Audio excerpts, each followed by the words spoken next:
What if the only reason you're still stuck is because you've been following the wrong rules? Forget work smart, forget stay positive. The real game changers? The same 3 rules that turn the weakest hunter alive into the most feared man in his world. And if you follow those same rules, you'll level up faster than any stat screen ever could. No magic, no luck, no excuses. Because by the time we're done, you won't just know how to level up, you'll know exactly how to build your own unstoppable form without waiting for a system to choose you. The floor was slick with blood. His hands shook like they belonged to someone else. Every breath scraped his throat, hot and shallow. A countdown he couldn't stop. The dungeon didn't just want him dead, it wanted him to panic first. Jin-Woo stats? Pathetic. His gear? Trash. His survival odds? Let's just say Vegas wouldn't take that bet. But instead of charging in, he watched, counted steps, measured breathing, turned desperation into calculation. Because weakness in the right hands becomes unpredictability, and unpredictability is dangerous. Most people see weakness as a curse, a reason to hide, an excuse to quit. But here's the truth. Weakness forces your mind and body to adapt in ways strength never will. Neuroscientists call it adaptive calibration. It's how your brain's stress response system reprograms itself when you're repeatedly pushed to the edge. Faced with constant challenge, your body learns to regulate adrenaline more efficiently. Your brain sharpens its decision-making under pressure. You stop freezing and start calculating. It's the human equivalent of patch notes in a game, except you don't get an email telling you what upgraded.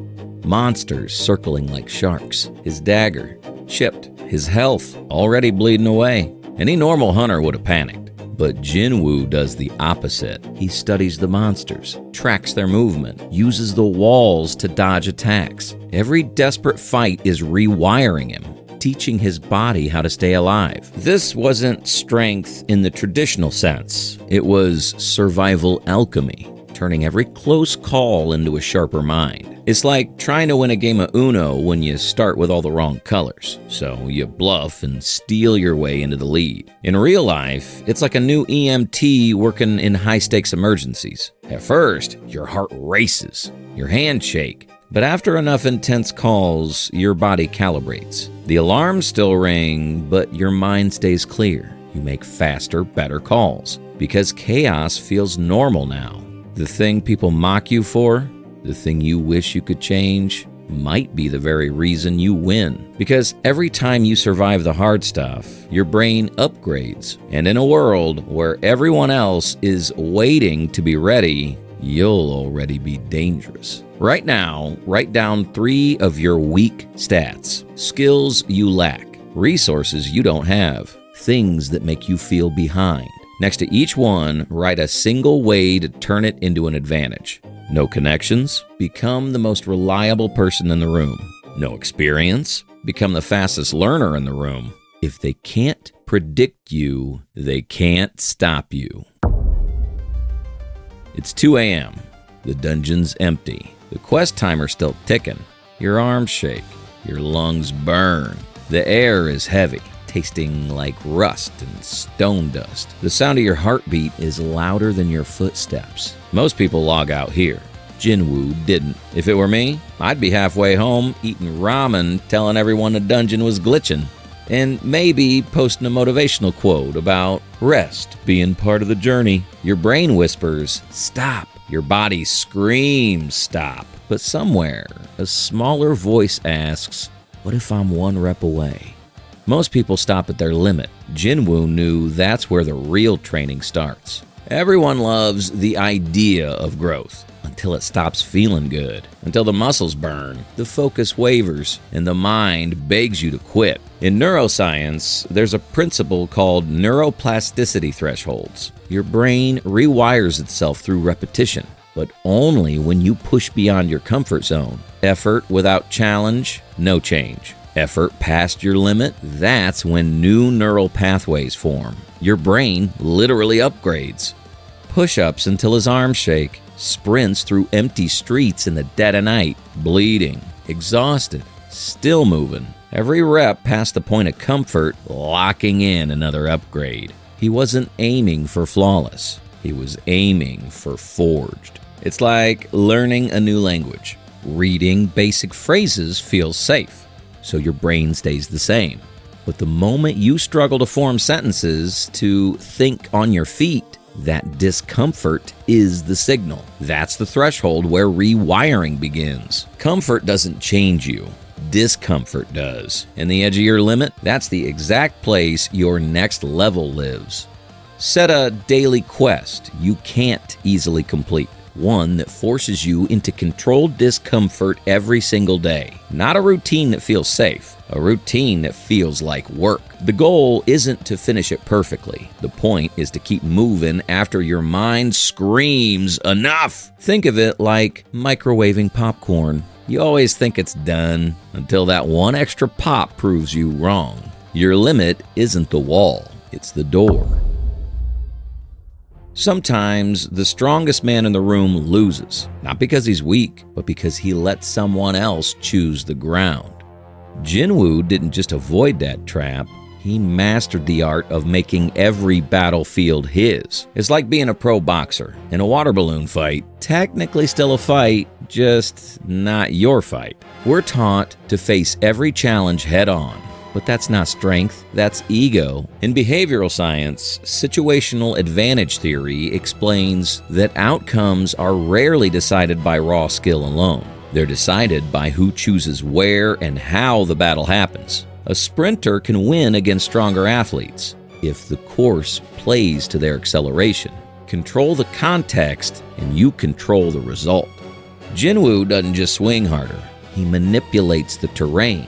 Lures enemies into narrow corridors where his shadows can surround them, chooses the moment to strike when their guard drops. You can almost hear the scrape of claws against stone as enemies close in, shadows flickering across the walls. Every step Jin-Woo takes feels chosen, precise, like he's already walked this fight in his head 100 times. It's not about brute force, it's about forcing the enemy to fight his fight.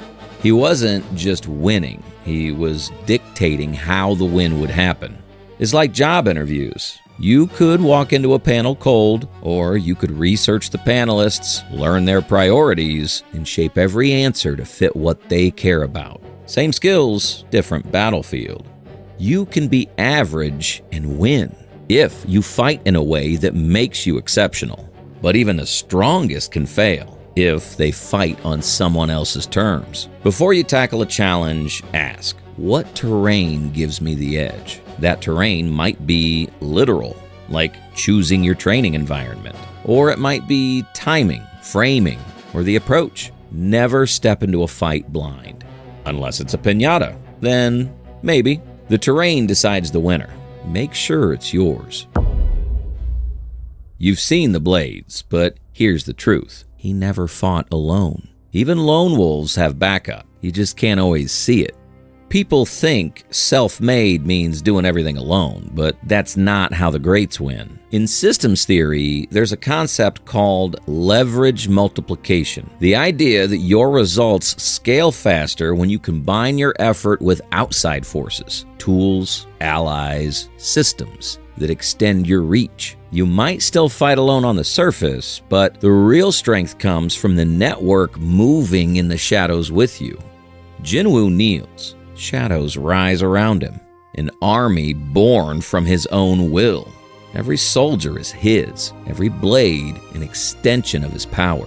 He wasn't just stronger. He was multiplied. It's like a startup founder who looks like they're working solo, but behind them, a remote team, automation software, marketing pipelines, all moving the mission forward 24/7. Going alone feels noble, but going multiplied feels unstoppable. Even Batman has Alfred, Lucius, and, a butler who covers for all his business trips. Identify your shadow army. Could be mentors who guide you, tools that cut your workload in half, habits that keep you sharp without effort. Build them, deploy them, then watch your reach grow. One blade cuts, an army conquers. Also makes group chat way more interesting. And when your army's in place, every fight feels different. You stop playing defense. You start taking ground. Jin-Woo didn't wait for a system. He built himself. Rule number 1, turn weakness into a weapon. Rule number 2, outwork your limits. Rule number 3, control the battlefield. Bonus, build your shadow army. The blueprint's in your hands now. Your move.